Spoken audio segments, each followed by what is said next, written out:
Hello everyone, this is Sarah, and for my paper I decided to interview a current police lieutenant at Avondale Police Department. And I had a very great interview with him. He gave me an overview of what it takes to be a police officer in Arizona, and in general what the stress that it has on somebody when being a law enforcement officer. Okay, to get started, I do want to say that law enforcement as a career choice has been often overlooked and misjudged when it comes into taking it serious as a career option. So I do want to put that out there. And this is due because of the recent incidents that have happened within the career. For example, the excessive use complaints and the BLM protest, and just overall the reputation that it has as a career option. Okay, moving forward, the road to becoming a police officer can be a very hard and demanding one. According to Lieutenant Rear's preparation leading to becoming a police officer is a very difficult process. Typically in Arizona, what is needed to become an officer is very consistent within departments. To get a better understanding of the hiring process, the city of Avondale breaks it down into 10 phases, which would include the application, which is just your initial application that would include your resume and your references and etc. After that would be the written exam, the physical fitness test, and this includes the 99-yard obstacle course, as well as the body drag, the 6-foot chain link, the 6-foot solid fence climb, and the 500-yard run. After that would be the panel interview, and this is when you're interviewed in front of other officers and higher ups, and a lot of these questions are scenario based according to Lieutenant Rios, which is one of the many obstacles that applicants face while trying to obtain this job. After that would be the background interview, background investigation, and polygraph, which I believe go hand in hand with each other because it is basically just looking at your character and personality and how you would handle certain situations while being a police officer. After that, if you are considered to be an officer, they offer you an offer, and this basically would just be your starting pay and benefits and all of that. After that, they do conduct a physical exam and medical exam, and this is just to see if you have any underlying medical issues or mental disorders that could impair your judgment while on duty.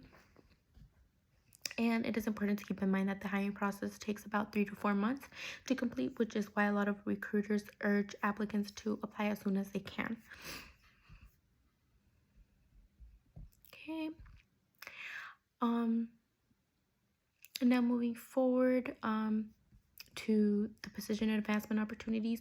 From what I heard from Lieutenant Rios, position advancement opportunities is highly encouraged within this career field, and surprisingly the culture and overall departments are very encouraging and supportive when it comes to moving up, and this cannot be said for many other careers where advancement is very hard to attain and you don't get a lot of support from your company. According to Lieutenant Rios, there is always room for advancement within the department. Okay, and he also did break down the ranks that are in law enforcement, and this of course would include starting off as a patrol officer, and there's several other levels to just being a patrol officer as well. But after that, moving on, you would be moving up to sergeant, lieutenant, commander, assistant chief, executive assistant chief, and police chief, and all of those are supervisory positions. And of course, this doesn't include higher level positions such as directors that oversee departments and agencies as a whole. Room for advancement in this career, and in general in a career, is a very important part when I'm looking into considering employment with that specific career field. So learning that there is a lot of support that is given to you while being an officer was very refreshing to hear, especially as a minority, where I am a little bit more hesitant towards applying to a male-dominated area like law enforcement. So that was very refreshing to hear. Um, okay, stress in law enforcement. Stress in any job can be very overwhelming, but when it comes to law enforcement, the stress can be 10 times harder and 10 times worse because you're dealing with very unique situations and calls that not every other person deals with on an everyday basis.